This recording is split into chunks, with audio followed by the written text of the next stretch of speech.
Hi అండి. చాలామంది belly ఫ్యాట్‌తో చాలా ఇబ్బంది పడుతూ ఉంటారు వెయిట్‌గా ఉన్నవాళ్ళు. సో, ఆ బెల్లీ ఫ్యాట్ ఎలా తగ్గించుకోవాలి అనేసి నేను ఒక టిప్ చెప్తాను ఇవాళ. తప్పకుండా పాటించేయండి. మీల్ తర్వాత 20 మినిట్స్ అనేది స్లో వాక్ చేస్తూ ఉండాలి. ఇది బెల్లీ ఫ్యాట్‌కి నెంబర్ 1 టిప్ అని చెప్పొచ్చనమాట. రైస్ క్వాంటిటీని తగ్గించి వెజ్జీస్ పెంచుకోవాలండి. రైస్ అనేది తక్కువగా పెట్టుకోవాలి. కర్రీస్, వెజ్జీస్ ఎక్కువగా పెట్టుకొని తినాలండి. కర్డ్ కూడా తగ్గించడం బెటరు బెల్లీ ఫ్యాట్ ఉన్నవాళ్ళు. నెక్స్ట్ వచ్చేసి మనం వాటర్ అనేది తినడానికి ముందు ఒక గ్లాస్ ఒక 20 మినిట్స్ ముందు ఒక గ్లాస్ వాటర్ అనేది తాగితే స్టమక్ అనేది కొంచెం ఫిల్లింగ్గా అనిపిస్తుంది. నెక్స్ట్ మనం తినేటప్పటికి స్టమక్ కొంచెం నిండినట్టుగా అనిపించడం వల్ల ఫుడ్ అనేది తక్కువగా తీసుకుంటాము. ఈవినింగ్ టైంలో 7 లోపే అన్నం తింటే చాలా బెటర్ అండి.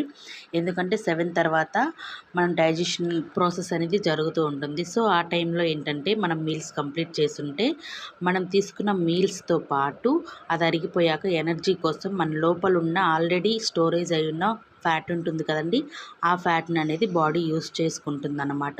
సో దానివల్ల కూడా బెల్లీ ఫ్యాట్ తగ్గడానికి చాలా ఛాన్సెస్ ఉంటాయి. ఇలాంటి వెయిట్ లాస్ టిప్స్ కోసం మన ఛానల్ని సబ్స్క్రైబ్ చేయండి, నన్ను సపోర్ట్ చేయండి. థ్యాంక్ యూ ఫర్ వాచింగ్ అండి. 7 డేస్ వెయిట్ లాస్ ప్లాన్ మీకు ఏమైనా కావాలి అంటే కామెంట్ చేయండి. 7 డేస్లో వెయిట్ లాస్ అవ్వడానికి కొన్ని టిప్స్ అయితే నేను చెప్తాను. Thank you for watching. Subscribe our channel, support me guys. Thank you.